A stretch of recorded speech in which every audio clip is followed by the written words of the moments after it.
One of the most interesting stories of business world in Pakistan is Nirala Sweets. It highlights जो इसकी importance है decision making की कि एक गलत decision बहुत सारे बनी बनाई चीज़ को भी बर्बाद कर देता है और एक अच्छा decision जो है वो कुछ भी ना हो तो बना देता है। हम अमूमन अपने शोज पे कहते हैं कि जी पैसा कमाने के लिए पैसा नहीं चाहिए, मतलब that means that you have to have an idea and hard work. So आज ही ऐसी कहानी है निराला स्वीट्स की, The Rise and Fall of Nirala sweets.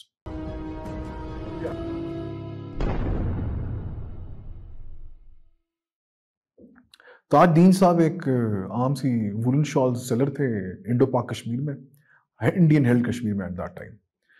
और जब वो 1948 में लाहौर आए तो उन्होंने देखा कि मैं यही काम शुरू करता हूँ, शॉलें बेचता हूँ। शॉलें बेचने का काम उन्होंने शुरू किया, बट उनको रियलाइज बड़ी जल्दी हो गया कि Lahore is not the place for selling shawl, इतनी यहाँ पे सर्दी पड़ती ही नहीं है। तो उन्होंने एक अपॉर्चुनिटी पकड़ी और उनको रियलाइज हुआ कि जी लाहौरिये जो है वो खापे बड़े करते हैं एंड देयर फूड के फूडीज हैं। तो उन्होंने क्या किया कि, और ख़ास तौर पर उनका स्वीट टूथ है, तो उन्होंने ये किया जी कि एक नाश्ते की दुकान लगा ली। Keep in mind Nirala sweets at one particular time in 2006 had 39 branches all over the world. Pakistan में 29, दुबई में और लंदन में और दोहा में। So that was Nirala Sweet and today where they are we'll tell you. So ताजदीन साहब ने क्या किया कि फ्लेमिंग रोड पे लाहौर पे एक नाश्ते की आम सी दुकान लगा ली।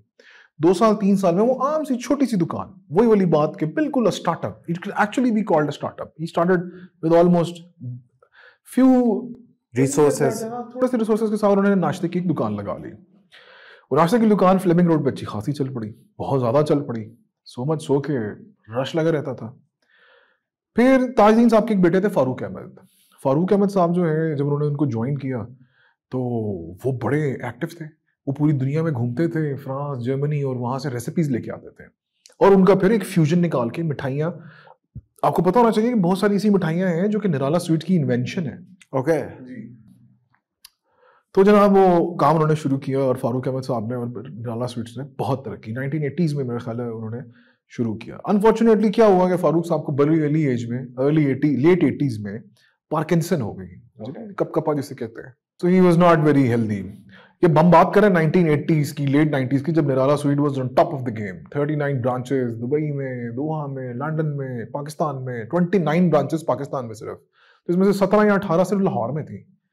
So then what happened was कि all of a sudden Farooq साहब जब बीमार हो गए तो इनका एक बेटा बड़ी आला तालीम लेके बाहर के मुल्क से आया, थर्ड जनरेशन जो है वो, और उसका नाम था फैसल फारूक। सो ताजदीन साहब का बेटा और फारूक अहमद और ताजदीन ने इसको एक पीक पे पहुंचा दिया।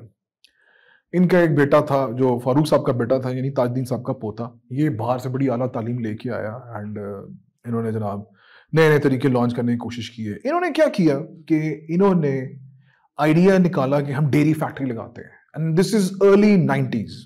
ठीक है, अर्ली 90s में उन्होंने कहा जी कि मैं एक डेयरी फैक्ट्री लगाता हूँ। एंड इन्होंने फैसलाबाद उकाड़ा रोड के ऊपर लेट 90s एंड अर्ली 2000 में इन्होंने तकरीबन एक बहुत बड़ी डेयरी फैक्ट्री लगाई। एंड माइंड यू उस जमाने में इन्होंने 1.5 बिलियन रुपीस का लोन लिया, 1.5 अरब रुपए का लोन। और वो लोन आपको बैंक देता है ऑब्वियसली अगेंस्ट मॉर्टगेजेस, आप कुछ गिरवी रखवाते हैं तो आपको लोन मिलता है। फैसल साहब ने क्या किया कि इन्होंने 1.5 बिलियन का लोन लिया, और उन्होंने 1.5 बिलियन लोन लेने के लिए, एवरीबडी नोज निराला स्वीट की, इनकी कनाल, इनके ऊपर जो है तकरीबन 100 कनाल जमीन थी इनके पास मेन मुल्तान रोड पे, वो गिरवी हो गई। इनकी जेल रोड के ऊपर जितनी दुकानें थी वो गिरवी हो गई। वारिस रोड के ऊपर इनकी सबसे बड़ी फैक्ट्री थी, वो भी गिरवी कर दी। सो फैसल साहब took an extremely high level risk, बड़े ओवर कॉन्फिडेंट हो गया। Now this is the example of wrong decision जो बाप दादा ने बनाई, जो हम कहते हैं ना कि जरूरी नहीं है कि आपके पास पैसा हो तो आप बिजनेस करेंगे, फहम भी होना चाहिए। तो वो भाई साहब को जब बनी बनाई एम्पायर मिली, उन्होंने $1.5 मिलियन का लोन लिया, सॉरी $1.5 मिलियन रुपीस का लोन लिया। फिर क्या हुआ कि वो फैक्ट्री को खास चली नहीं, it was a major flop, it was probably early for its time. And करते करते खुदा, इस दौरान एक बड़ा हादसा ये हुआ कि फैसल के साहब अपनी गाड़ी में बीवी बच्चों के साथ जा रहे थे, एक्सीडेंट हुआ और फैसल साहब का बेटा फोत हो गया उसमें। वो उसके बड़े डिप्रेशन में चले गए। तो लोन्स की पेमेंट्स इनसे हुई नहीं, काम इनका चला नहीं, जितनी निराला की प्रॉपर्टीज थी तकरीबन सारी इन्होंने प्लेज कर दी बैंक के against and they were dusted. 2009 में तकरीबन मेरा ख्याल है कि 10 एक दिन जो है फैसल साहब जेल में भी रहे। And they went bankrupt.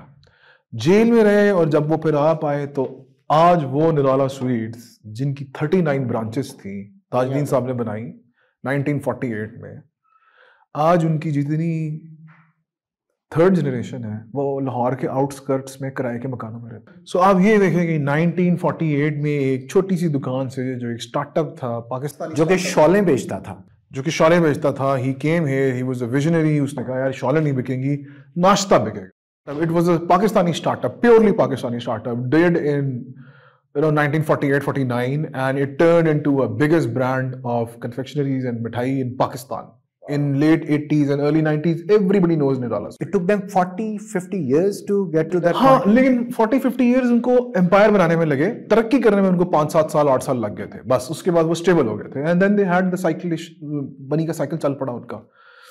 So once again, Nirala Sweet was perhaps one of the first startups in Pakistan. It started it off, it rocketed off, और एक बंदे ने आके, जो ये दोनों बाप बेटा पढ़े लिखे नहीं थे, एक उनका जो बेटा जो बहुत पढ़ा लिखा था, उसने आके डस्ट एवरीथिंग, मट्टी, और अब बेचारे किराए के मकान में रहते हैं। एंड एवरीबॉडी नो इनका जो इतना पॉश इलाका था इनका, यहाँ पे इनका घर था। अच्छा यार, बड़ी इंटरेस्टिंग ज़ीशान, कैसे एक जनरेशन ने कहाँ से आके कहाँ से बिल्कुल रैग्स से शुरू करके रिचेस तक पहुंचा दिया। 5 से 7 साल के अंदर वो सारी कहानी।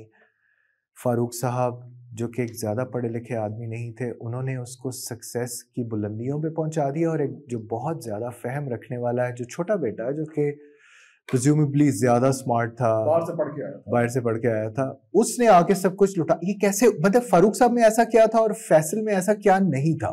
आई डोंट नो, हम कुछ नहीं कह सकते जब तक इनसे मिले ना या बात ना करें। बट हमने तो एक कहानी सुनानी थी कि कैसे एक स्टार्टअप था जो कि बहुत सक्सेसफुल था, और जो प्योर स्टार्टअप था। It fits the definition of a startup that you have very limited resources. ये बस नाश्ते की मैं एक दुकान खोलने में मेरे कितने पैसे लग जाएंगे, थोड़ा सा ले लू के मैं चला लूंगा, जीरो तो कोई नहीं होता। खैर, और वहां से उन्होंने कैसे से कहाँ बना लिया। यू नो, यही बात मैं हाईलाइट करता हूँ हर दफा कि हमें यही लगता है कि हर अमीर आदमी करप्ट है, हर अमीर आदमी चोर है। ऐसा नहीं है। पाकिस्तान में भी स्टार्टअप्स थे, उस जमाने के थे जब कुछ भी नहीं था ऐसा करप्शन। और but this is the story of the rise and fall of Nirala. And everybody knows Lahore में शादमान में इनका इतना बड़ा मैंशन था, Nirala house. Wow. So that's rise and fall of Nirala sweets.